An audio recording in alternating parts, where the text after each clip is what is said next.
I think all of us forgot how to do this thing because Rob's been gone for like ever. We're now 4 behind. We were going to do like 2 a month during the offseason. Sorry, dude. Last time we were here was in May. We had Coach Strohmeyer in here talking about Iowa Western. That was May? That was May. And then that was like mid-June. No, May 20th. It's been that long. It's been that long. Damn, I suck. Although I'm hearing our theme music. Yes. I'm like freaking fired up. Because let's podcast the shit out of this. Where have you been? A handful of it was we did have a week in Florida. So family vacation. We had a handful of wrestling events. Youngest daughter wrestles. So there's kind of been a lot of on the road with that.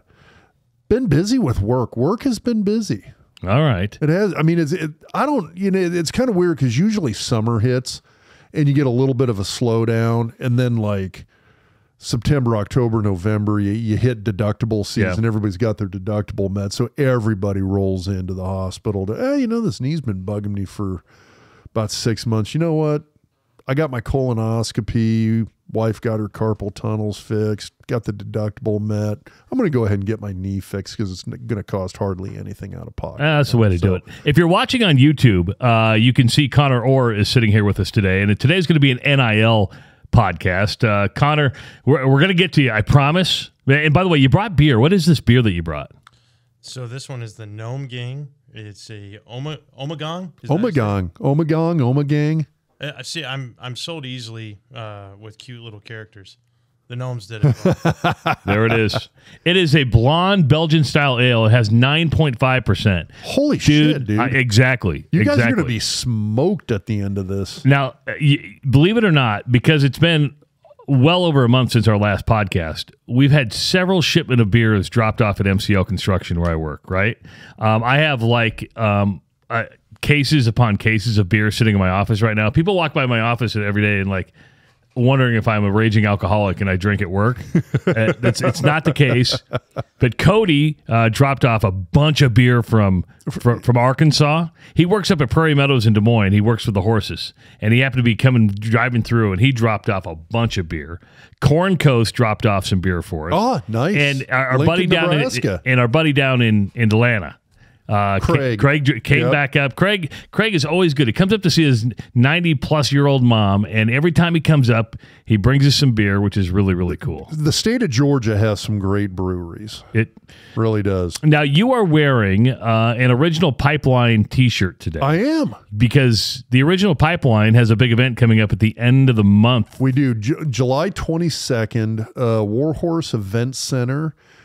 In Norfolk. That evening we're going to be up there. Got all 5 of us together again. So it's kind of, it kind of ties in with the NIL stuff, because the sort of the background idea behind this was that, we were thinking, we've got a little bit of maybe some name recognition. There's not a lot of offensive lines out there that have their own name.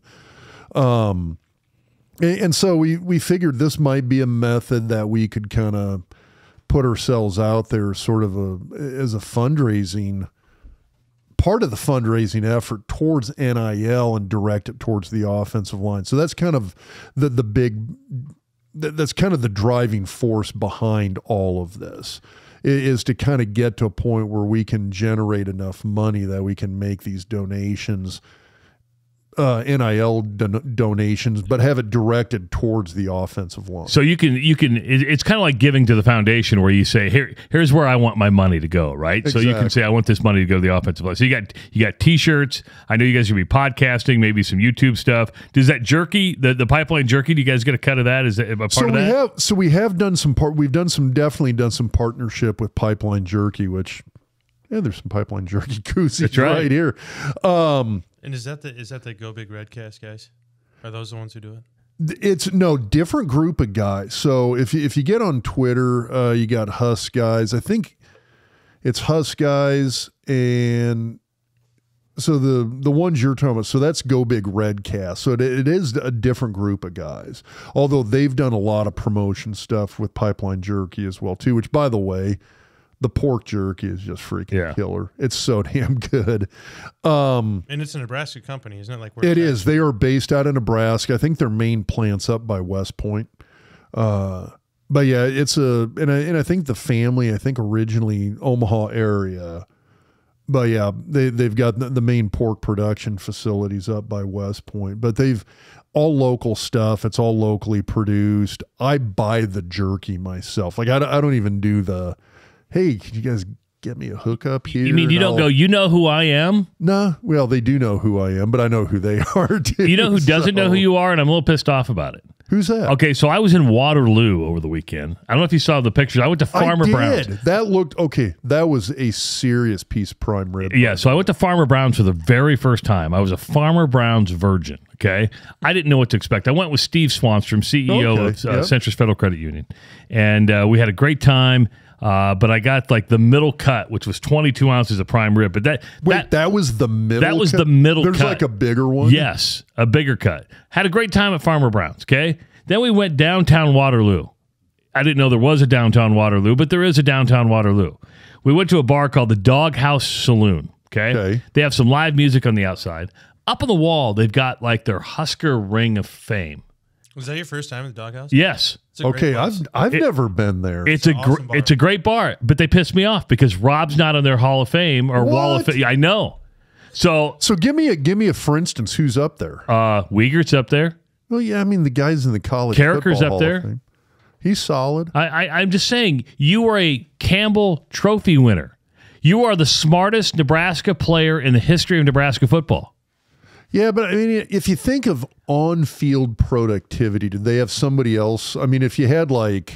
I mean, to me, you're part of the original pipeline. All 5 of you fuckers should be up there. Well, yeah, that would be... I would definitely take that. I mean, I guess I would say, I mean, if they had like... Not that I'm saying he sucked. He was a pretty goddamn good football player. But like Josh Heskew, for instance. No, he's not. Matt Hoskinson, but not me. Not you. Not you. Did you ask them? No, because I was pretty drunk by then. So that would have made me think you would have asked. Yeah, well, you're probably right. But I'm going to go back to the Doghouse. And if anybody goes to the Doghouse in Waterloo, you need to just start. We need to get a petition going that Dr. Rob's name needs to be on their little outside wall of fame. Now maybe it's guys that have been there and drank there that are former Huskers. Well, I'll get you out there. Connor's right. It's a good bar. It's a really good bar. So I was actually Friday night. I was up in Morse Bluff at Bottom Road. Have you guys been there? No. So Bottom Road Bar and Grill. The burgers are outstanding, and it's like your cheeseburgers like $3.95. Oh shit! Wow, it's one of those kind of places. So it's a Coors Light and insanely cheap food place, but the food's weirdly good. We up at the lake house? Yeah, right. The cabin. That's not a cabin. That's not a cabin. The cabin. It's not a cabin. The cabin. It is not a cabin. Anyway, if you call that a cabin. Anyway, my son and I are up there. we're crushing chicken strips and cheeseburgers. And we're walking out, and there was a family there, and I'm walking out, and a couple guys in the family look at me, and they don't even say anything. They just fist comes up, and they like fist bump me, and they're just like GBR, and I'm like, goddamn right, baby. Now, for the record, I think I'm like unofficially in the Morse Bluff. Okay. Bottom Road Bar and Grill Hall of Fame, but they don't have it posted up there and probably never will because the owners are Steelers fans. Oh. So they got a bunch of Steelers stuff plastered all over inside the bar, which I'm fine with. I'm good with whoever you root for, but yeah, I go there. People just like randomly GBR and fist bump me. So now, for the record, I'm just assuming that it's not a cabin because I've never been invited to the cabin. I've never been invited to the lake house ever. Most people don't invite Travis into their homes. It's kind of a thing. Just best practices, right? Yeah. It's and Jeanette's always welcome. Yeah, my wife always gets invited. I never do. I don't know why that is. I have no idea. So Connor Orr from Orr, Oregon, a good sponsor of the podcast, and not really the reason we're having him on. I think it is because you're a sponsor, but you are so educated when it comes to the NIL realm of things, and we haven't dove into NIL for a while, and since we last podcasted on May 20th, a lot has happened rubbing it in here in the NIL space. So and you are a registered sports agent, you work in the NIL world. Welcome back, by the way. How's your summer going? Fantastic, but without you guys podcasting, my lawn's getting pretty long.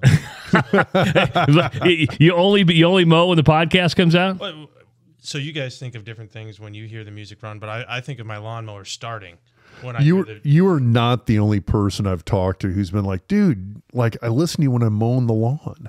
It's perfect. Yeah. Always has been. Even when we were up in Sioux City, I had a massive lawn up there. You guys didn't podcast long enough for me to mow the whole thing. So wow, and some of these go an hour and a half sometimes. Usually right around an hour, but usually we've gone an hour and a half, a little bit longer. But it's interesting because the NIL space is getting interesting.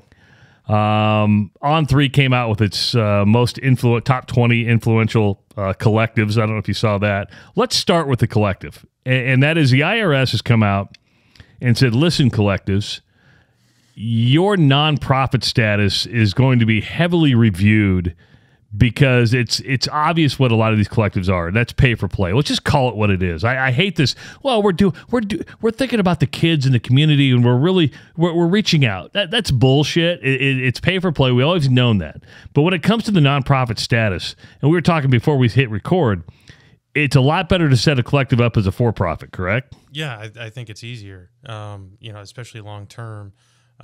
If you do have an issue, coming up with an exit plan for something that's set up as a 501c3 under this scenario is a disaster, because you can't take funds from a nonprofit and put it into a for-profit. You can't switch to those afterwards. You're going to have to dissipate those funds entirely. So that's what you mean. Back. So when you say exit plan, you're saying that at some point most of these are probably going to turn into, if they started out as a nonprofit, you see it moving in a direction where they all are going to ultimately become for-profit entities? In the short term. In the long term, it's a dying business model. These are all going to be brought in-house. Everybody knows that. Okay. Everybody behind the scenes knows that these operations, at least for the most part, are going to be brought into the schools. I actually even think that the new guidance from the NCAA, though I think it's ridiculous on its face. I get what they're trying to do. They're trying to force the issue. They're trying to cause people to bring cases and bring everything to a head, because ultimately that will. But at the end of the day, what I foresee is a situation where we're negotiating employment contracts, because right now the name, image, and likeness is an over-the-top, cherry on top side piece that's being used to pay for play, and everybody knows that. And so you're trying to shove a square in a round hole, and really what it should be is, okay, well, I've got my contract for employment. My contract for employment pays me my salary, but then I've also got these contracts with McDonald's or Pipeline Jerky or other people that makes me a little extra money on the side, and that stuff's done outside of the realm of the university itself. But ultimately, I think it comes in-house, and I think we're looking at like 2 or 3 years out. Well, tell me, so 1893, okay, let's use that as an example. That's the name of the collective? 1890. So that's a for-profit collective, correct? That's my understanding. Okay, so what's the incentive for anybody to give to that besides just, because there's no tax write-off at that point, right? If you're giving to a for-profit entity, you don't get a tax write-off. Because I will say, and this is the thing that's interesting, is that I know as a former player, I've been approached by them as like, hey, do you want to give to 1890? And the selling point has been,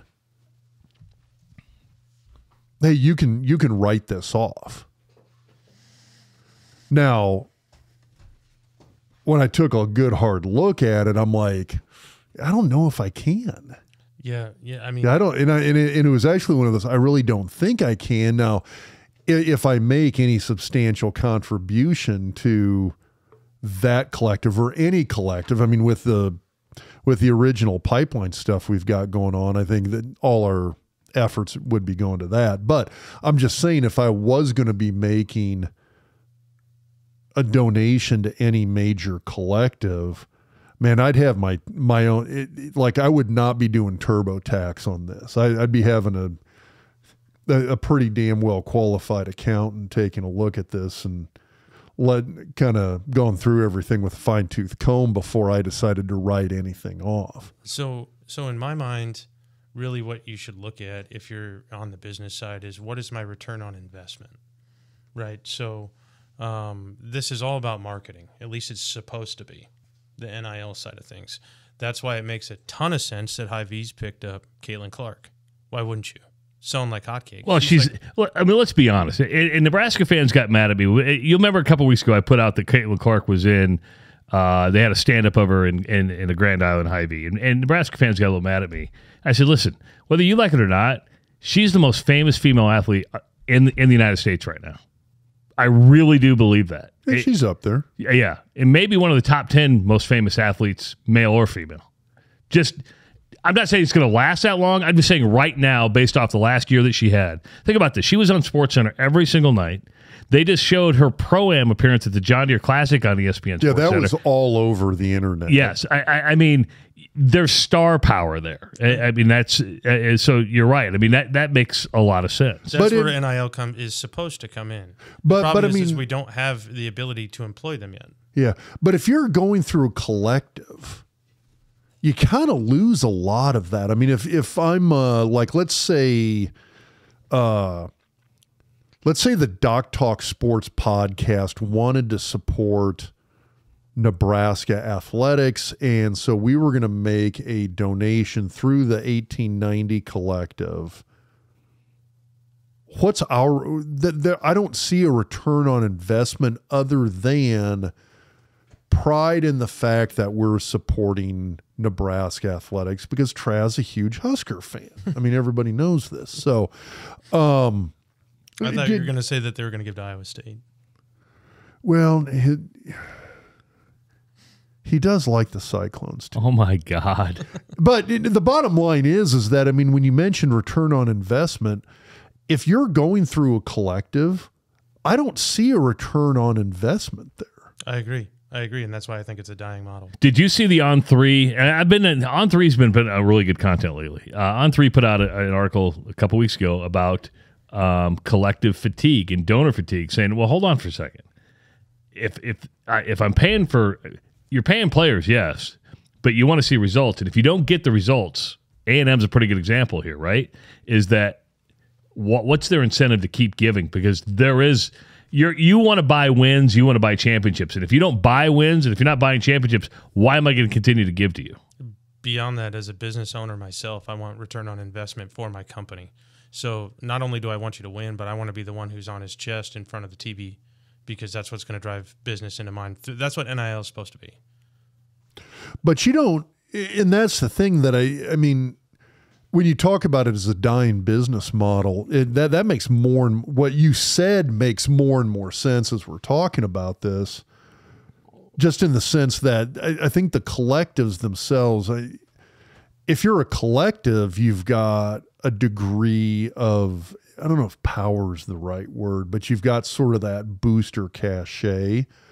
I think the moment a booster hands over their money to the collective, they lose that cachet. They lose that power, that sense of, hey, I'm influencing something directly myself by making this donation. Well, once it goes to the collective, I mean, X percent of it's going to softball, X percent of it's going to volleyball, a bunch of it's going to football, might be going to the tight end that when you thought it should have gone to the offensive line, for instance. So, I mean, I think you lose a lot of that sort of that influence that I think boosters are sometimes looking for. I mean, I think a lot of boosters, they want to see their team do well. They want to see their team do well, and they want to jock sniff. Okay, let's be honest. They want, yeah, exactly. They want to feel like they've got a degree of power and influence over the situation. But the moment you give that money to it's like the collectives have popped up here within the NIL world, and all of a sudden you now have this middleman that didn't necessarily exist before, but you kind of got to have that middleman since it's going direct. The money's going to the athletes kind of pseudo directly when before it wasn't the case. So I know at Iowa, they have one collective. It's a Swarm. It's a nonprofit. Has not, what I would say, really been endorsed by Gary Barta. In fact, Brad Heinrichs, who runs the Swarm, and Gary Barta don't get along. And there was some conflict there, right? They get along with Kirk Ferentz and Fran McCaffrey, but it was never really endorsed by the athletic department. The We Will Collective at Iowa State is fully endorsed by Jamie Pollard. How many collectives are there at Nebraska? 3? Are there 3 different ones? 2 primary. 2 primary ones? Trev Alberts has not endorsed either one of them. Why is that? So as it currently stands, as I understand it, they're still trying to get everybody on the same page. I think ideally they get everybody marching in the same direction. Texas had the same issue. They had 5. 5? Texas had 5 at one point. And now that they're down to 1, they're in the top 5 in the country in terms of their how much money they're bringing in. And I think all of that speaks to the bigger picture of this is what's needed now to compete in the interim. But ultimately, you bring this in-house and you've got a well-oiled machine in-house where everything is already marching in the same direction. I mean, I think it makes a lot more sense. So if everybody goes back and listens to the episode we did with Doug Ewald, he's the CFO of Husker Athletics, and I think it's a good listen because we talked a lot about NIL there, and that would be episode 3 of this year back on January 29th. And he talked about it's going to come in-house. I mean, he said on here, eventually it's going to come in-house, but it's not there yet. And now the NCAA has come out and said, okay, schools, let's back up. We're in this position because the NCAA fucking did nothing over. They had every opportunity to do something and did absolutely nothing. They kind of Pontius Pilated the shit out They of did. it. They punted this thing. Because they got slaughtered in the courts. Yeah. Over and over and over. And so they just threw up the white flag and said, forget it. So we're in this position. Now they want to come in and try to be savior to all these schools because they see what's going on and go, well, hold on for a second. Our rules are going to take precedent over state law. You are a lawyer. Break this down in a brief for us. Okay, so very simply, that's not true. They're not going to trump state law. You've got federal law. If it occupies the field, substantively is going to trump state law. And NCAA guidelines are less than a city ordinance. I mean, give me a break. But that aside, I think what I'm reading between the lines is they want to force the issue. So by them coming in and saying, hey, we want an even playing field, I think what they're trying to do is say, hey, feds, get involved. We need federal law. We need federal legislation to make this even across the board. Because right now, with all the different state laws we have, we've got unfair competitive advantages here, there, and the other. But ultimately, if and when that's challenged, they'll lose, and they'll lose badly. Okay, so I first of all, I don't think that the Fed belongs here, but that's just me. And even across the board cracks me up because Nick Saban has marched up to Capitol Hill, and some other SEC coaches have done the same thing. And they want federal law because what has happened here, they don't have the advantage anymore. Right. They have found out that other schools that may not have been big names have a lot of money and did things the right way for a long time. And now that they are able to maybe skirt the rules a little bit, have gotten involved, and they're like, well, hold on for a second. We're having a harder time competing in the recruiting game now that everything maybe you can fluctuate. If you've got money, you can compete. Yes. Now, here's the biggest thing that I take issue with on the new stuff is what they're really attacking is the change in state laws like in Texas, where they're trying to say, no, the school can be involved, at least in small ways to help the athletes. And I think a lot of those scenarios are win-win-win situations because you involve the schools, you involve the law schools, the business schools, you've got marketing kids involved. So you can actually set it up so that they can have internships through the schools that also help represent these kids. So not every one of these kids is a household name. Their deal might not be $200,000. It might be $200. Well, that's a great opportunity, not just for the athlete, but for somebody in the business school, somebody in the law school to be able to help review those things.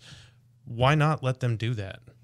Well, why not let a coach talk to a collective? This is the one thing that drives me crazy because by the law, the collective can't talk to the coach can't about a player and how much to pay them. Right. Well, that's stupid, right? I mean, that is stupid because a collective could just go, how does a collective technically know, well, who's the coach recruiting and all this, right? There's so many things that are supposed to be done the right way. You're telling me Matt Rule doesn't have a pipeline to somebody to say, hey, we need to take care of this kid? I have no idea. You're a liar too. You can plead the fifth. Just don't lie to me on the stand, sir. So and it keeps coming back to, though, in my mind, we are trying to shove a square in a round hole. These kids should be employees. The problem is once you make them employees, how do you comply with Title IX? You know, once you make them employees, how do you comply with immigration law? You know, those kids who are here on student visas can't make any more than $600 in any given year. Wow, I didn't know that. Yeah, it's a huge problem unless they come in under an F1 visa, which Professor Weber from Creighton has written about, and he's about the only one that I've seen that's put a competent law review article together on it. But even then, can you send that to me? I want to read that. Yes, the path to permanency, a permanent citizen, is harder through the F1 than it is through the student visa, because the F1 is supposed to be for temporary entertainment and sports. So it's like you've got somebody a band from Australia is coming to Nebraska to play a concert. They need a temporary visa. Use the F1.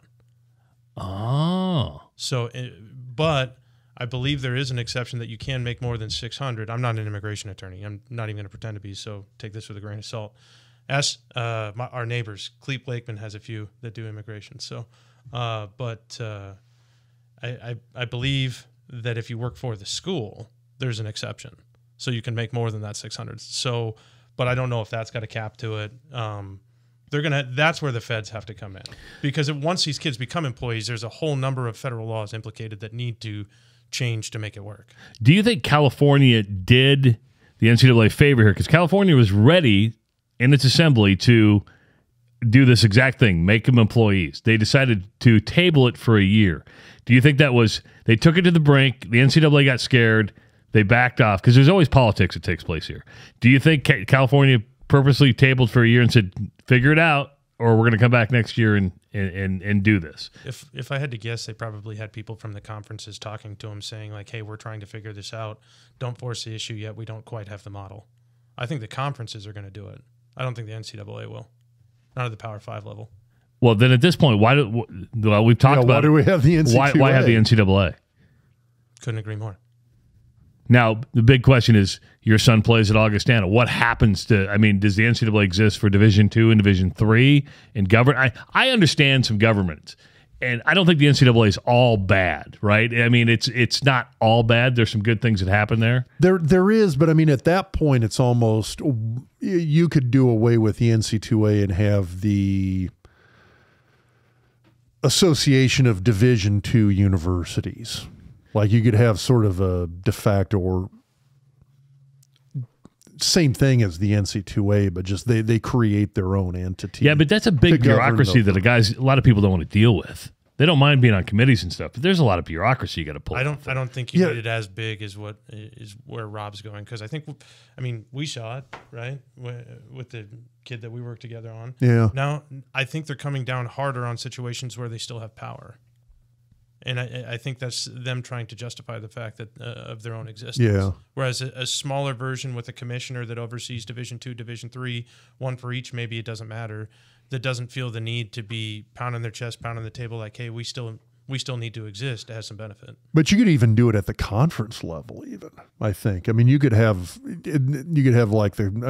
a conference organization, which most conferences do already, and then just create sort of a coalition of those individual Division II conferences. I still think, but you've already got the model for the rules and regulations are already in place. You would just, and it's the same people. I mean, you've got the President's Commission, you've got the same people on these committees.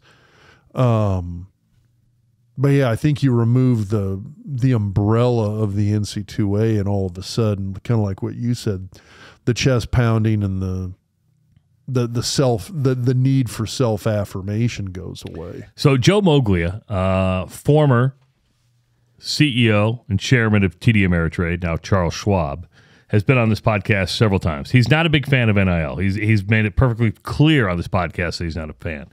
The other day on his LinkedIn page, he did a video from his Coastal Carolina office, because Joe went on to be the head coach at Coastal Carolina, and turned that program around. Joe's a brilliant mind, okay?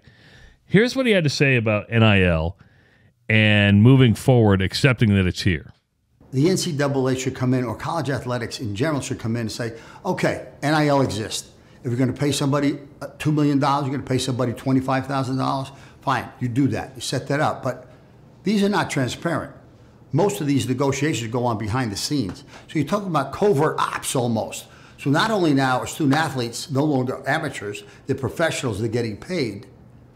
The contracts or the agreement that they have with their employers is not something that everybody could see. That's one thing that college athletics needs to change. NIL exists, so be it. But the deals need to be transparent so everybody knows what's going on.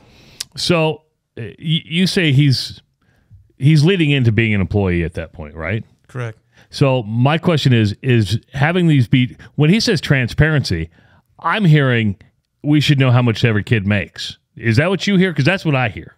I think if you make them employees, it makes it very difficult not to, because you're going to be subject to FOIA at any public university. Now, the private university, I was going to say Notre Dame, Northwestern, you name it. Yeah. Stanford. Well, and that's a whole nother basket right now. You've got Stanford and Northwestern. A lot of the schools that have the higher academic standards are getting destroyed now by the transfer portal and NIL. But, they're not going to be subject to FOIA requests. But the public universities, I don't know of a privilege that exists that would allow them to redact that. If I'm the university, I do it on the front end and I say, make me unredact it. But so here's a question. If you bring this all in-house and you make the athletes university employees, does Title IX still play into that? And I guess the reason I ask that is, I mean, it's, if they're university employees, it's not like Title IX plays into what somebody working in the cafeteria is getting paid versus what the associate chancellor is getting paid. no, but you get all the anti-discrimination laws that exist in employment law altogether.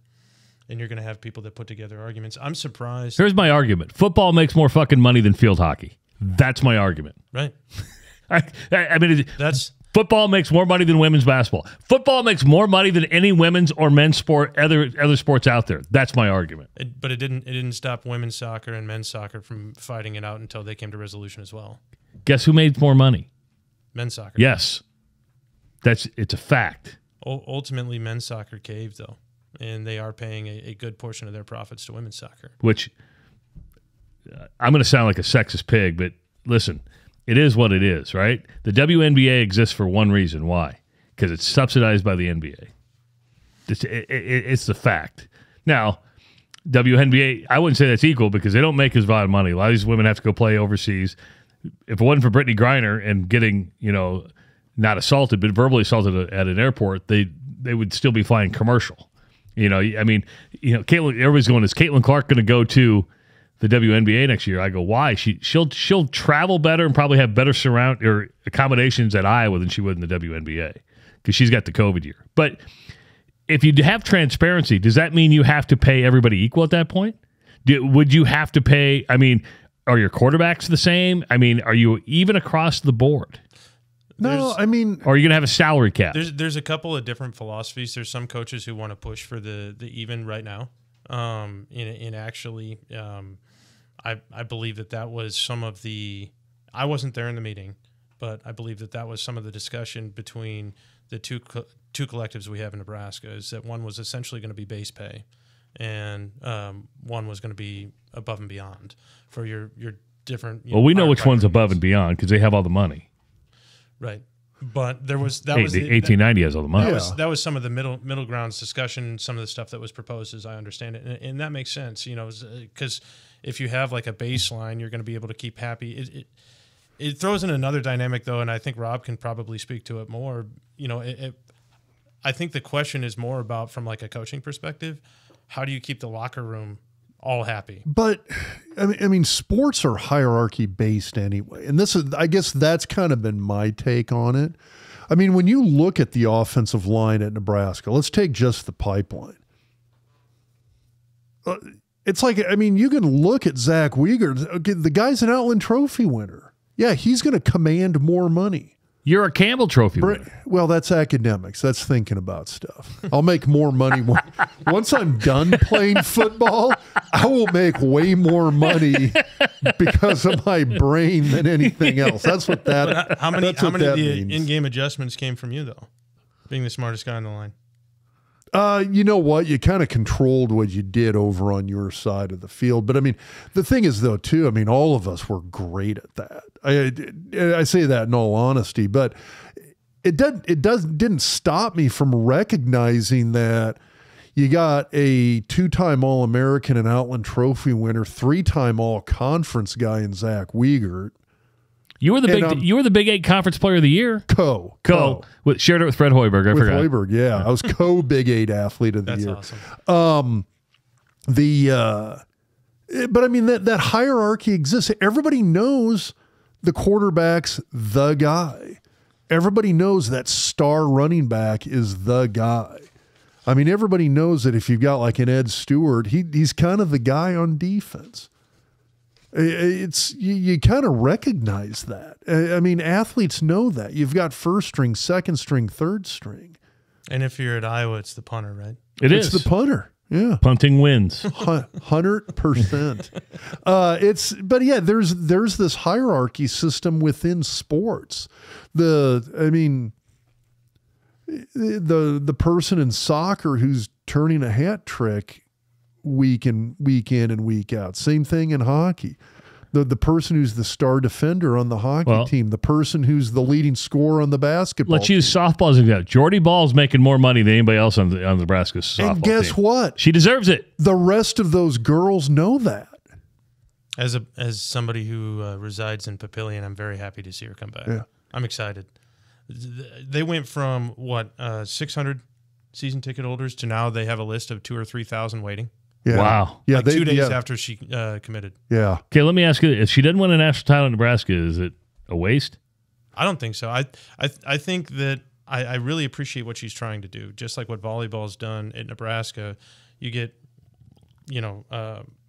blows up in Lincoln, and then the high school volleyball is now outstanding. Even Creighton's benefited from it. Creighton's now a perennial top 20 team. Yeah. I really, really hope that she can. I don't know if she can do it to that level because it's different than a coach taking over and building a program. But I love that that's her message. And so, no, I don't think it's a waste. Even if they don't win a national championship. Hopefully she can do it in 2 years, though, right? Because, 4 years would have been great. Right. Because, you have a longer time to build that out. 2 years is a shorter amount of time. I've got a buddy who's got a daughter on the team. And he said her coming back, he said it may not be a national title kind of thing. But he said the hope is that somebody like that coming back and how the transfer portal in this situation affects softball, the hope is that it turns Nebraska into a women's college world series team. Which would be cool. Well, it'd be amazing. Earlier in her career, Rhonda Revelle did have a couple of runs. Now, I don't know that she's ever... Like Peaches James era, that kind of... Right. Yeah. You're right. She's been here. Rhonda's been here a long time. She's been an outstanding coach. She almost touch and go, which was the reason Jordy didn't go, right? Is that... As I understand it. Yeah. Remember Rhonda they had to investigate some things, and then, and I don't even remember what it was, but she survived it, which was cool, because most time coaches don't survive an investigation. We'll get to Pat Fitzgerald in a little bit, but it's how much do you think she's making? How many? If you were to guess, what's Jordy Ball getting to play softball in Nebraska? If you throw it out there, I have absolutely it's 6 figures for sure. Okay, but I have no idea what the cap for that would be at this point. What do you think? How you're doing the pipeline thing? You see Livy Dunn at LSU. Everybody knows who Livy Dunn is, right? I don't have to tell. She just created what I thought was interesting. Her own NIL. Basically, it's called the Livy Fund, where it's only 66% of NIL money goes to men's athletes. She's saying, okay, I'm gonna use my star power, and get the brands that I'm working with, have them give to my fund so I can distribute to women athletes. I think that's pretty cool, right? That's forward thinking. But so what happens if all this comes in house? Do these collectives become illegal then? How do you stop under the or do you go back to the old ways where more money's just given under the table? How do you stop that? I don't, I think the employment comes in house. Whether or not there's still some space left for collectives for other deals that are outside of that, but like if donors are able to give directly to the university and they know it's going to employing players, the only ones that I see are going to be like the pipeline deals, right? Your ones where you want some branding out there, you want some return on investment. You've got a company that wants to drive business, marketing, advertising with it, and that's really what NIL is supposed to be. It's turned into this monster because we don't have employment right now. But whether or not there's a space for it. Let me play the downside of this. Let me play a downside. You tell me if you think I'm crazy. Either that or you're going to have to package the whole fucking deal. And that is, how do you go to Hy-Vee, First National Bank, and say, hey, we want you to put banners all over Memorial Stadium. We want you to be the number one sponsor, which is going to cost you high 6 to 7 figure deals. And then come back and say, hey, we want you to participate in the NIL program. To me, you're going to have to package those into one deal saying you get this and this so much goes to NIL, because you can only go to the well so many times. Am I wrong there? Or is it different? You're thinking, no, the stadium advertising is going to be corporate deals, and we're going to try to rely on $5,000 to $10,000 donations from smaller businesses. Yes, or boosters. Yeah, at smaller businesses and boosters. And then I think the Finbos of the world, the Hy-Vees of the world, go back to your major licensing deals, which is where the bigger dollars are still anyway, frankly, because then you get the entire team, you get the logo, so where you see your your Finbo card that's got, Creighton on it, UNO on it, and Lincoln on it, or you've got photo shoots that have got the entire Creighton basketball team, and then they've got, whatever company shopped with them. I mean, those are a lot bigger dollar deals on single deals anyway, as is. Okay, so if you become an employee, because there's always unintended consequences, right? Or things people don't think about. What happens to the EA Sports in the name, image, and likeness from a college football game? What happens to all the jersey sales that take place at the, Scotty from Husker Hounds or where you're selling a numbered jersey and why you're... So, I mean, I guess I think where you're going with this, does it create a non-compete type situation? Where like let's say I'm Rob Zatechka, I'm playing football for Nebraska, I'm the left offensive tackle. It's 2023, 2024. Well, let's say it's 2025. It's all come in-house. I've got my employment deal with the university. I'm getting X amount of dollars for that. This guy, Scott Strunk, calls me up and wants to know, hey, will you be a representative for my business, Husker Hounds? I'll pay you X amount of dollars to do that. Or I'll go talk to muchachos and work out a burrito deal, or I'll go talk to the Betfred Sports Doc Talk Sports podcast, and they're going to cut me a check for $2,000 a year to wear their t-shirts, whatever. Is there going to be like a non-compete in place for that where they can't? You got to take your in-house university deal and that's it. No. Not in Nebraska, at least. The Nebraska Fair Pay to Play Act, they can't do it. Now, what they can do, because they own the licensing rights to the N or Huskers or anything like that, they can say, well, if you want to do it with Husker gear on, then we have to get paid a licensing fee as well. And if you don't, then you're getting sued. That's interesting, because I'm thinking about this in the sense that, so with high school athletes can do NIL deals. But they can't wear their high school gear. You can't wear anything that is even reminiscent of the high school colors. So it's like, really? Yeah. So my daughter goes to Omaha West Side. So for instance, I kind of looked into this because a couple of smaller companies had asked about like, hey, we'd maybe be interested in just having her promote a few things. And so I went to the NSAA. I know a couple people with them, and you know what, you hate the NSAA. I get along. I get along with them. I don't like most organizations that have they hide under the umbrella. We know what's best for high school kids. Here's the kicker: it's a little like the NC2A in the sense that the NSAA is sitting there going like, "Hey, all of these schools gave us the rules and told us to enforce them. We go back every year. Do you still want to have this rule? Do you want to make changes to this rule? Nobody ever wants to make changes to these rules. Anyway, so I talked to a couple of the people that I know with the NSAA. You can't wear the high school colors or something that would be suggestive of representing the high school. So basically, my daughter goes to Omaha West Side, black and red. They're like, basically, yeah, you can do it. You can't do anything that portrays you as an athlete. So don't put on a wrestling singlet. You can't be sitting there with a pair of wrestling shoes slung over your shoulder.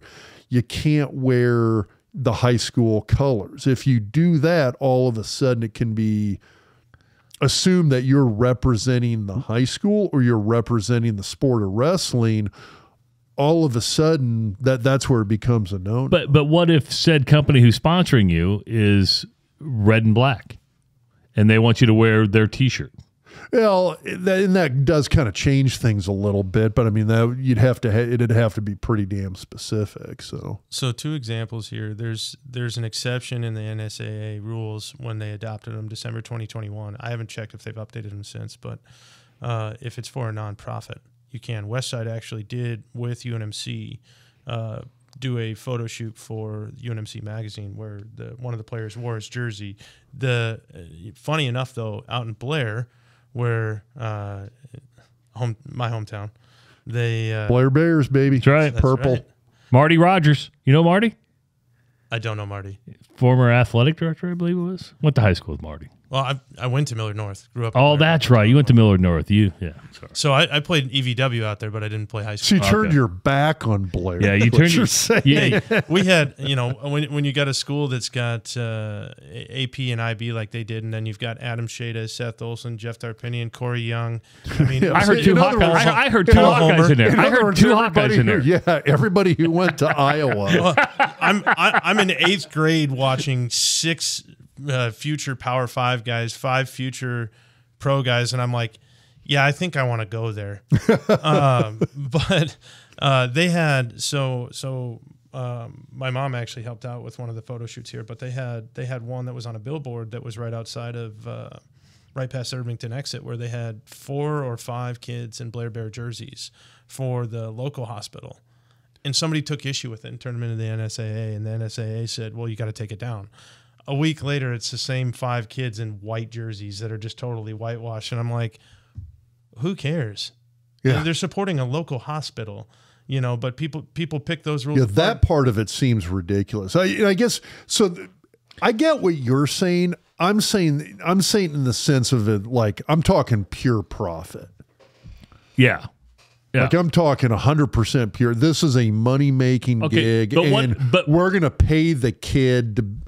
We're going to pay the kid. Here's cold hard cash to rep our product. But here's my problem with that: is that your daughter's a wrestler. The most repping a product, I could see a singlet company, I could see a shoe company come in and say, "We want you to rep our stuff." How do you not say, "Hey, I wear such and such shoes"? Adidas and Nike have been doing this for years with AAU kids for years. Yeah. So what's the big wrestling shoe? Is it Tigers or what? There's Rudis, there's Asics. Yeah. So what if Asics came in and said, "Hey, we want you to rep us. We're going to get shoes. You're going to get shoes for the whole year." Could she not say, "I wear these shoes"? I'd have to look into it and see. Yeah, I mean, kind of the big place where you're seeing a lot of it now is with nutritional and sports supplement companies. Okay. It's where you're seeing a lot of the kids do it. I mean, I think the old adage, if a tree falls in the woods and nobody's around to hear it, if you get the shoe deal and you're not out there advertising it, that's one thing. If you're out there advertising it and you're on all these flyers and everything else, all it takes is one competitor to be like, "Oh, that's against the rules." Oh, that's what Westside did to Gretna, right? Oh, I'm sorry, Rob. Damn. Okay. Well, not exactly true. Come on. I'm gonna bust your balls every once in a while. I know. It was a great football game. It was a great game. So, what's the biggest challenge coming up for NIL over the next year, 2 years, and 3 years? That's a great question. Honestly, I think that there's going to be huge. The next huge fight is going to be this one over how involved can the schools be. And I'd like to see them fight that as hard as possible, and I'd like to see the schools win out so that you can have the opportunity not only for the athlete but for the students to get actual hands-on learning. One of my biggest complaints about going through higher education myself was that it was too much theoretical, not a lot of hands-on. This is a perfect opportunity in an area where you're going to be able to keep a 21, 20, 19-year-old's attention, because it's about sports, it's about marketing, it's about branding, it's fun, it's cool. And they can look at real contracts. They can talk to real athletes that are headed, some of them headed for the pros. And then they can get a real sense of hands-on, be it the legal side of things, looking through contracts, be it the marketing side of things of helping kids design logos, all that stuff. And then the athletes can get those resources from the students at basically zero cost to them. And like I said, there's a number of these athletes that you're not talking $200,000. You're talking $100, $50, $200. And to be able to work together in that regard, I think is really cool. And I think it's a net positive for all of them. So I think that's the next big one. And I think the schools are going to win that fight. Now, to be fair, you do a lot with UNO hockey, correct? Yep. So we've done a few deals with them for sure. So are you a legal representative for the player, or how does that work out? So we've represented 3 different UNO players. We have also represented 2 basketball players down at Lincoln, 1 men's player, 1 women's player, and we always represent the player directly, because as of right now, nobody else is doing it. Now, you're a registered sports agent. We've said it for you. So can they technically sign with a sports agent now? How does this all work? So yes, the Nebraska Fair Play to Pay Act. Fair Pay to Play Act, when that came in, it said you cannot kick them off of scholarship. You cannot punish them for signing up with an agent. It also prescribes exactly what I have to have in my contract to disclose to them to make sure they know what they're signing up for. So how long is your contract? A page, 2 pages, 3 pages? And do they have to get a different lawyer to read the damn contract? No. I tell them the same thing I tell every client. I said, don't even sign my contract. If you have questions, ask me first. I'm not going to charge you in order for you to ask me questions about what you are signing up for. I think our standard form contract right now is somewhere between 6 and 7 pages with all disclosures and everything, because there's a bunch of state and federal law that I have to include that eats up like another 2 pages. And then there's a number of, we have to disclose everybody we've represented. We have to put forward, all of the contact information, including my personal cell, work, everything, emails, everything they can, every single mode of contact they can have with me. And then there's your typical boilerplate that has to be in bold language within a stone's throw of the signature line. And that itself eats up like a page and a half, because it's got to be big, large, bold print. Then there's other lines in there that essentially they can sign up with me, get cold feet, and leave. And they have got 72 hours to turn it into the athletic department. So we always turn it into the athletic department the second they sign. But then they've got 14 days to say, you know what, I think I can do it myself. Okay, let's say after the 14 days and they want to break the contract. Honestly, right now, all we want to do is help the athletes. I actually had one of the athletes, he thought it was an exclusive contract. It wasn't. Mine is not exclusive because we're here to help the kids. And he sends me a screenshot, and it felt like he was transferring from me. Like it had a whole long diatribe, and I just picked up the phone and I called him. I said, this isn't an exclusive contract.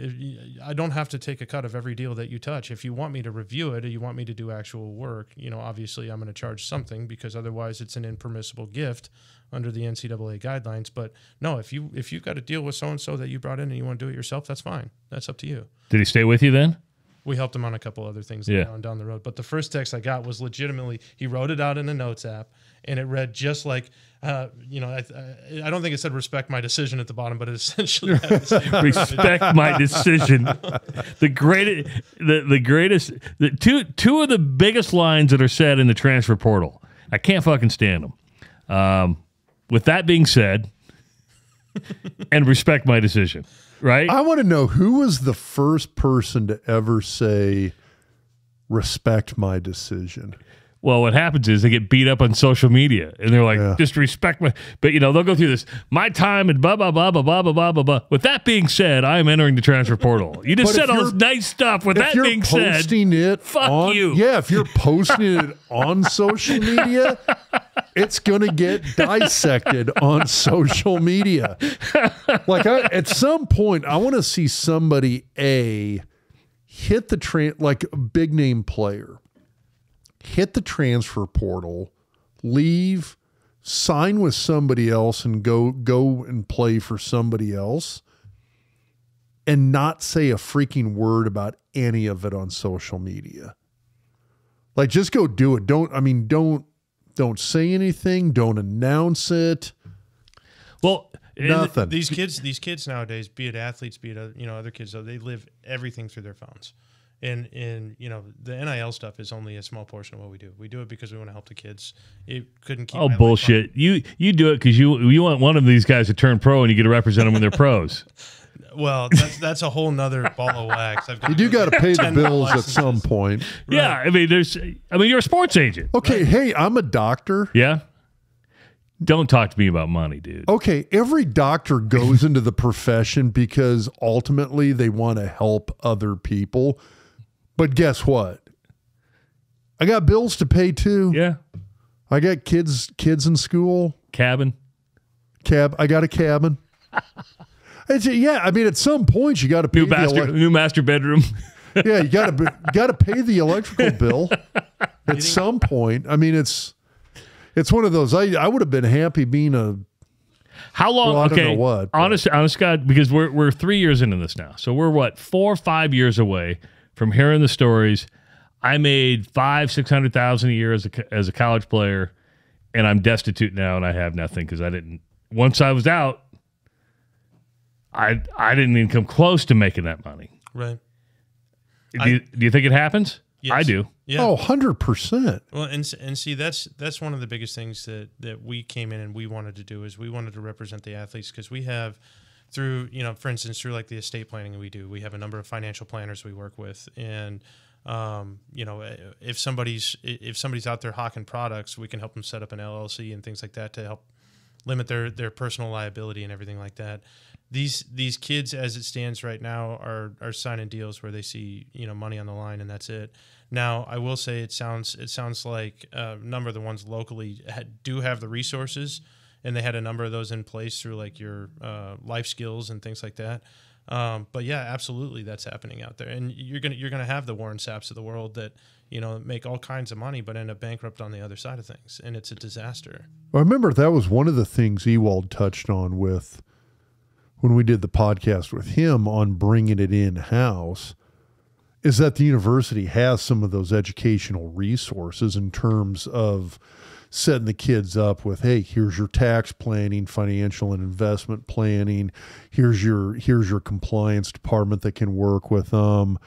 And I mean, one of the things that you've touched on several times today has just been on the whole, hey, there's this whole internship opportunity for these kids that you can set them up with these businesses and they can go out there and get some real life skills from an internship work standpoint, which honestly would be an amazing opportunity for these kids. I mean, I think about when I was in college that if you could go here and look at a number of these businesses and just like, hey, I'm going to go spend the summer working with them, what a great opportunity. Well, the other thing I think that they should look at is they should put their heads together with the people over at MCC. Metro Community College does a fabulous job of working with public-private partnerships. And the opportunities, I think you hit the nail on the head. That's where I really take issue with the NCAA standpoint. Like, I get the essence of where they're headed, but in the interim, you're killing those opportunities. And that's where you can see serious ROI as a business, right? Because then I can turn this into a recruiting hub, not just for the athletes, but for the kids we're training through these opportunities. Yeah, you've got kids that have worked with you all through undergrad coming out, and they can go right into that business world and work for you. And that's where the NCAA's new guidance just really falls flat. It's tone deaf. I mean, and you're missing out on opportunities not only for the athlete, but for your actual, just plain old students that are at the school, and your local businesses. MCC's got a number of partnerships with, any number of different industries, where they're it's a net benefit for everybody involved. And this is another opportunity where if you have the right creative minds in place and you cut the red tape a little bit, I think their opportunities are endless. But as of right now, they just keep putting up roadblocks because nobody at the Fed wants to come in and set the even playing lines that they want. And in the meantime, you've got all this collateral damage that's just killing all these potential opportunities here locally. So is this eventually, you mentioned, is this all decided eventually just by the Fed or who's going to solve this ultimately? I think you're going to see a combination of Supreme Court cases and federal legislation along with stuff that's still going to be reserved under the 10th Amendment for states to do. Okay. I think you have to have all of them involved. And I mean, you've got a number of pending cases right now still. I think it's the Johnson case they're still waiting for a Supreme Court decision on, where essentially they're saying we should be allowed to be employees. But there's a few other that are coming up and through the works. So I think you'll see all three eventually solve the problem. When it comes to being an employee, legitimately, because you brought up the immigration law situation. When your career is over, do you got to pay unemployment? At the end of 4 years? No, that's a great question. That's a great And do you have to carry because when I owned my coffee shop, I learned a bunch of crap about owning a business when I owned a small little coffee shop, and unemployment insurance is one of them. Like, what do you mean I got to pay? It was a hefty bill every month for 3 employees. What about workers' comp? Somebody And workers' comp. I mean, I'm paying this insurance. I go, they run a fucking coffee machine. Why am I paying this? Right? I didn't understand it. How does this work? Are you a 1099 employee? What does this look like? I've given a lot of money because I was going to say our anesthesia group is it's a private business subcontracted. Yeah, we give a lot of money to workers for the workers' comp policy every year that we're required to do. And can you make exceptions to employment like this? So here's how do you deal with workers' comp in athletics? So Tom tear your ACL, is that a workers' comp case? Tom Horgan at our office is more of the employment law guy, so I defer to him a little bit. Well, hold on. I thought lawyers knew everything about everything when it comes to law. Of course, always ask me any question. 100%. But in all seriousness, I've osmosis enough from him to know that if it walks like a duck, talks like a duck, it probably is a duck.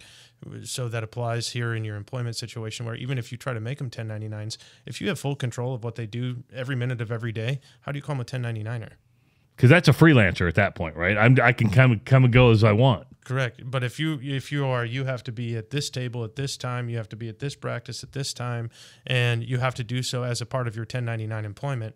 I mean, eventually somebody's going to sue on those grounds too, to say, no, we're an employee that deserves full benefits.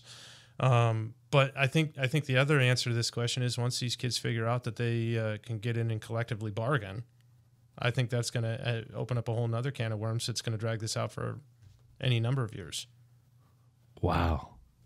Local CFA 400. Yeah, at least on the benefits side of it, I'm kind of thinking about, in terms of what universities are going to be willing to do in that regard.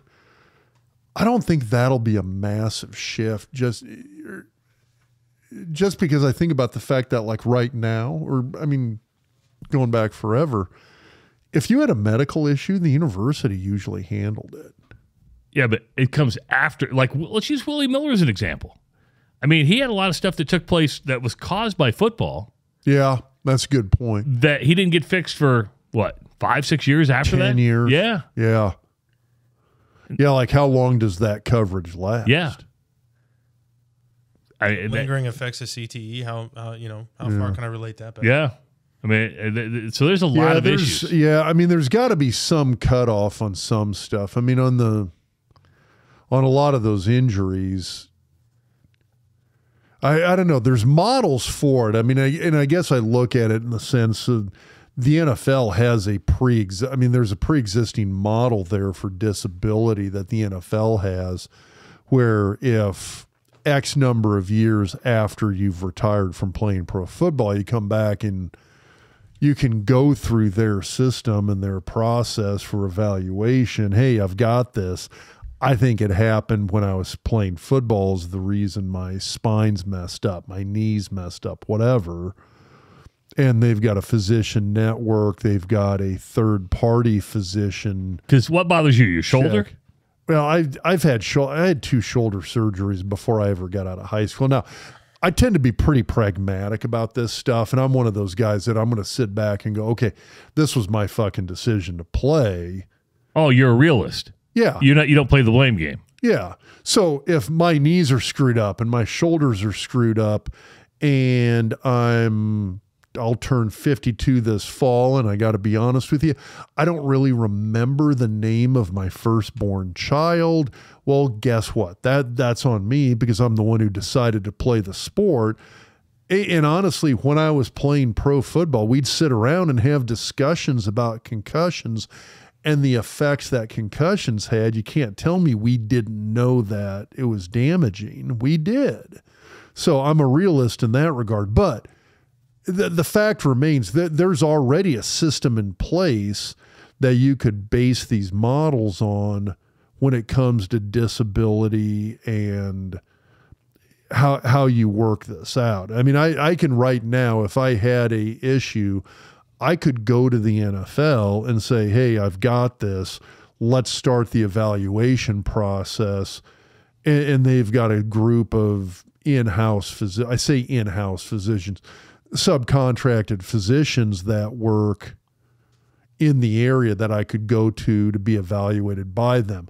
I could also go to my own physician who has zero affiliation with the NFL, and they get to weigh into the process as well too. So there's a model for this stuff that I don't think it'd be all that far-fetched. So that's something that came as a result, though, of collective bargaining. Exactly. Now we're back to collective bargaining for college. People are going to lose their fucking mind if college kids strike. You know that, right? I mean, I went 2 years without being able to watch the NHL. I'm still here. Yeah, but the NHL never recovered. Fair. Here's the thing, though, too, is that, I mean, the kids know if they strike, they're not getting paid. Ultimately, if the regular rules apply, let's assume that they're employees. If you've got a workers' comp situation, that coverage is going to exist based upon the statute of limitations, which is 2 years from your last date of them actually providing benefits, right? So if you submit a workers' comp claim, then you've got 2 years from the last date of benefits. So if they say, hey, you've made it all the way better and you're just milking it and we're done paying, then you've got 2 years to file a lawsuit to keep that going. So then the universities over time are going to need to weigh, okay, how many of these lawsuits are we dealing with versus if we come up with a system like the NFL has, what's a more cost-effective way to, I know that's a gross way to look at it, but ultimately that's the decision that's going to have to be made at the university level. What's a more cost-effective way of handling this with the normal rules, as if it was some Joe Blow working down the street who got hurt on the job, or can we come up with something better that it might cost us more in the moment, but at least we're not having to deal with 4,000 lawsuits. Nothing against you lawyers, but I mean the cost-effective way is just, hey, go get the surgery and let's get this fixed. Yep. Let's go do the spine surgery. Let's get the knee replaced. So what I hear you saying is somebody's making money. Either the lawyer's going to make money or the doctor's going to make money. Usually both. Again, there is a reason I went to medical school, and it was to help mankind and pay the electrical bill. The electrical bill. By the way, I just realized, and I'm sure Owen has already recognized this, it's been so long that we forgot how to do the podcast. We forgot to put our Doc Talk Sports presented by Betfred up in the TV monitor. You got the hat on. I got the hat on today. Got the hat and got your F-bomb shirt. Yeah, well, see, people probably think this is a Hawkeye shirt. It's not. It is a... It's an F, which I noticed since I was last up here. We got the Doc Talk sign up there, the neon sign, which isn't lit up. And we've got the Hawkeye. Okay, so I run this, for my radio show during the morning, right? This is a wrong Hawkeye. They forgot to put the lower beak on it. There's no lower beak. And I've sent out pictures of this, and all the Hawkeye fans are like, there's no lower beak. Where's the lower beak on the Tiger Hawk, you disgraceful human? I didn't even notice it. I keep telling, you didn't even notice? I didn't. See, I keep telling people, Travis, not a Hawkeye fan. You're just going to keep that going. He's Aren't you? even got the full one that's only, what, I don't know, 18 inches from that one. Yeah. Yeah, I know. I Yeah, you never got it noticed right it. there. Never noticed it. So crazy. Why do you hate Iowa so I much? don't. I don't. So Is it the state or just the university? oh my you don't God. like? Hey, I am going back to Fort Robinson though. I'm going to stay in Nebraska for vacation. Going back to Fort Rob in a couple There we weeks. go. You ever been to Fort Rob? I have. You've been to Fort Robinson? have. Connor, you're missing out. It's a cool place. It's a cool place. Yeah, it really is. You know, we were going to get to Pat Fitzgerald just real quickly. Rob, I know you worship the ground that man walked on for a while. He got suspended. Some hazing, some dry humping going on at Northwestern. Oh my gosh, what a mess. It's one of these things. I'm looking at that, and we were talking about this a little bit beforehand. The thing that cracks, I say cracks, man. That's not the right word. The thing that I find so surprising about this is how little of this I experienced at Nebraska. I mean, I was trading messages with Joel Wilkes earlier today, and we were talking about how, I mean, he cracked a couple jokes about it online, and his reference was he was trying to be sarcastic about the fact that, like, okay, we were one of these power programs in the 90s, and you just didn't see that much of this stuff. And then I go to the New York Giants. It's the NFL. It's old school. You didn't see it. Now, the thing that I will say that is interesting about Nebraska at the time we were there and the New York Giants when I was with the Giants, it was these really old school conservative ownership of the program, but you had this top-down leadership that went organization-wide with a common philosophy. There was things you just didn't do. There was ways you ran the business, and they had a very firm grasp of the right way to do it and the wrong way to do it. And when I got to the NFL, I mean, it was within the New York Giants organization with the Tisch family and the Mara families that were those were the two families that were the prime owners for the New York Giants. You didn't even remotely consider doing that. I mean, there was zero hate. It's called good culture, bad culture. It was amazing culture with the Giants at the time, and the same thing with Nebraska at that time. You just didn't really see that. I mean, now I will say this, the pranks that the veterans would pull on each other, that was legendary. But was it hazing or was it just pranks? Because there's a difference. I think you know the line when you cross it, right? Yeah, no, if you're dry humping naked, that's crossing the line. Yeah, there was very not a lot of that with the New York Giants. Well, for me, in reading I've read both sides of this. For me, it comes down to the consent. If what the whistleblower is saying is true, to any level that kids were forced into this, there was no consent. No consent. It's a huge problem. There's a big difference between pranks where it's like, somebody's got an egg on their face, versus somebody who feels sexually assaulted who's now suicidal. And you mentioned that you and I, we were talking earlier about this, and you said there's a number of the people involved have mentioned the concern about suicidal ideation after having gone through this. That's where, for me, this sets itself apart. I mean, that's really scary. And that's something that, I think like anything else in sports. So I've represented coaches where I think like the Safety in Sports Act is a pendulum that has swung way too far in the other direction on a number of cases, but they're trying to correct what's been wrong for 20, 30 years. Now, more. To be fair, and you're going to say it was a bullshit investigation, that's fine. Northwestern conducted an investigation. A lot of people are making a reaction off the whistleblower's interview in a student newspaper, which it's not being fact-checked. People just accept that as fact. I'm not saying it's not. I'm just saying you see a lot of people reacting going, oh, my God, because it's shock. You're like, and already players come back like, hold on for a second. There's a lot of half-truths in what this guy – they're not denying everything, but they're saying a lot of stuff's being blown out. So now it's turned into a he said, which can you prove that? Depends upon what you're going to have in documents and what statements you have, right? It's just like a court of law, right? We operate in gray area all the time. What are people going to testify to or swear to, and what do the emails say? The E in email stands for evidence, and that's where I think the investigation comes out and says, well, we don't have any written document that exists out there that shows that there's knowledge, but let me put the lawyer hat on for a second and play devil's advocate. How does the president's response look in this context? Well, he gave him a 2-week suspension, and now he's come back and said, well, I'm going to have to reevaluate and may give more. But listen to what I'm saying here. They finish the investigation. He gives the 2-week, right? Yep. Now there's the backlash, and now he says, well, on further consideration. I think that says it all, personally. Listen, if Kirk Ferentz and Brian Ferentz can survive being accused of being a racist, I think Pat Fitzgerald can survive this. Yeah, those federal lawsuits, though, were also largely dismissed. Yeah. So they were found to be meritless. Here, we're. But Iowa did end up paying millions. Relative to essentially a class action claim, that's nothing.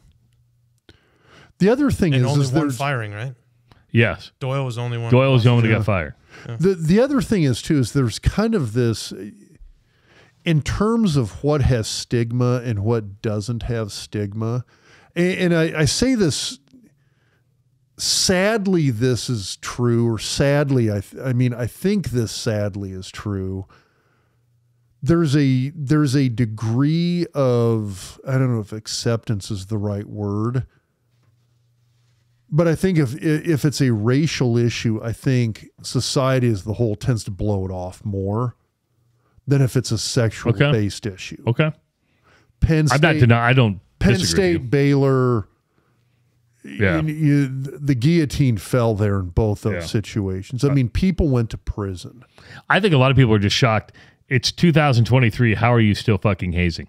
Yes. I wholeheartedly agree with that as well, too. I mean, if you don't think this stuff's coming out with social media and everything like that. And you mentioned, I mean, I've always had this huge amount of respect for what Pat Fitzgerald has done.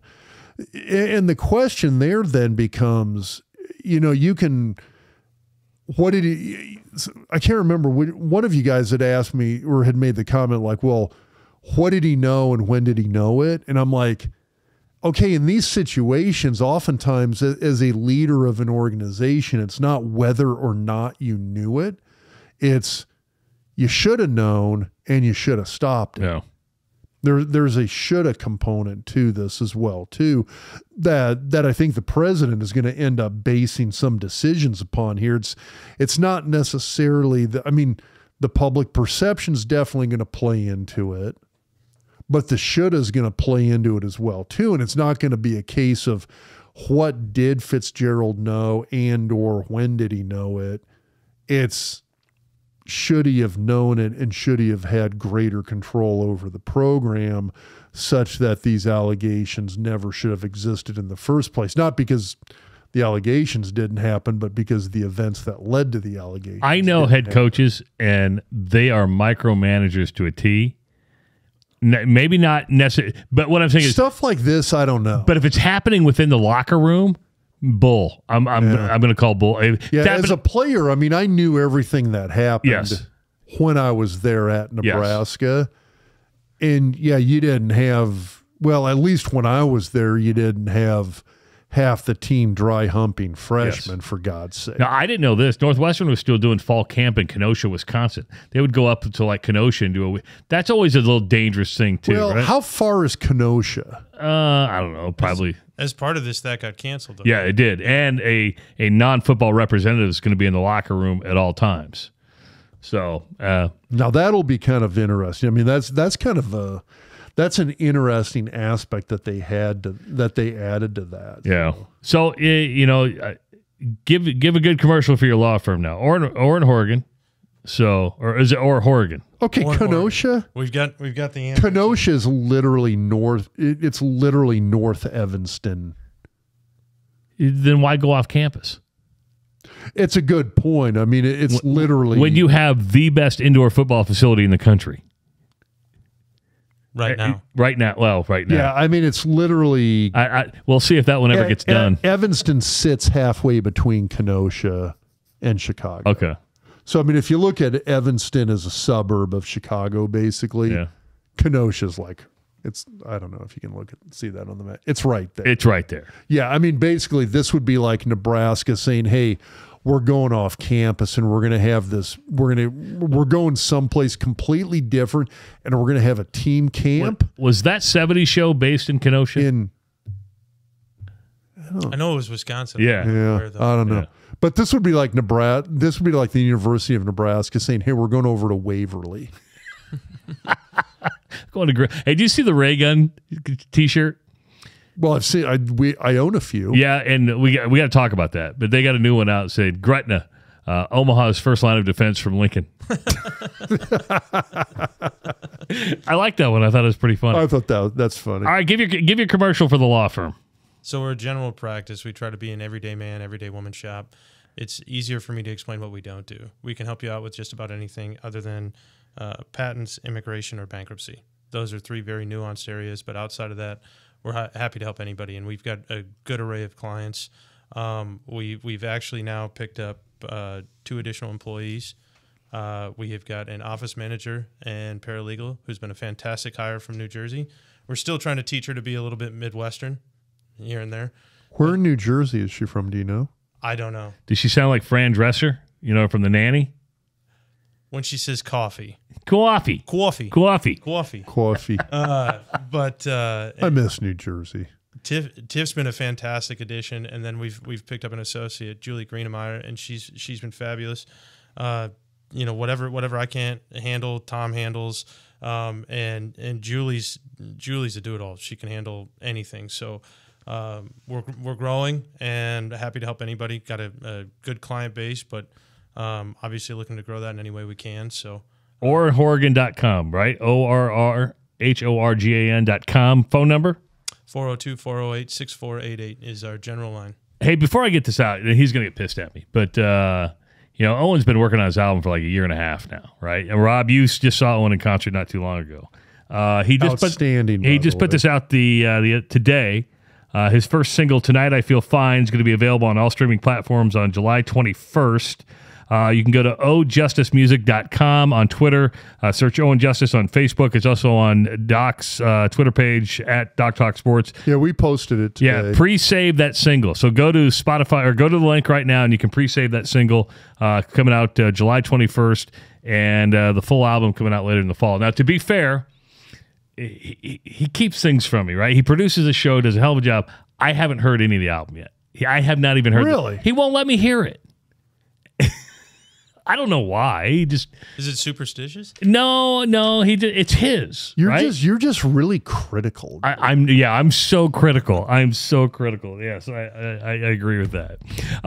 We do want to thank our good friends Scott Strunk at Husker Hounds for his continued support of the Doc Talk podcast. When you need Husker gear, and I'm telling you right now, the football season's right around the corner. Now's the time to get all your purchases made. Go to one of the 2 locations in the Omaha area. That's Husker Hounds. Go to the Superstore over there on 84th and Center. And a big thanks to our good friends over at Betfred Sports. Download the Betfred Sports Iowa app because, well, if you're in eastern Nebraska, you download the Betfred Sports Iowa app. If you're in western Nebraska, you download the Betfred Sports Colorado app. If you are doing don't even get me started with Nebraska sports betting. It's a joke. But that's why it's better to bet in Iowa right now because you can use the app. And when you use your first wager, Betfred will give $50 or more. You'll immediately get $111 in Fred bets and 50% back on your losses up to $200 weekly for the first 5 weeks when betting with Fred. So go place your future bets, bet on baseball, and get ready for the college football season. Doc, it was good to have you back, man. Maybe next week again? Yeah. You sure? Yeah, we got to do it early in the week. Early in the week? Yeah. All right. We can do it. My lawn needs it. It does. It's getting long. You won't even want to listen to this one because you just were a part of it. I was already here. Yeah, you're already here. For Connor Orr, for Dr. Rob Zatechka, I'm Travis Justice. Thank you so much for listening to the Doc Talk podcast presented by Betfred Sports.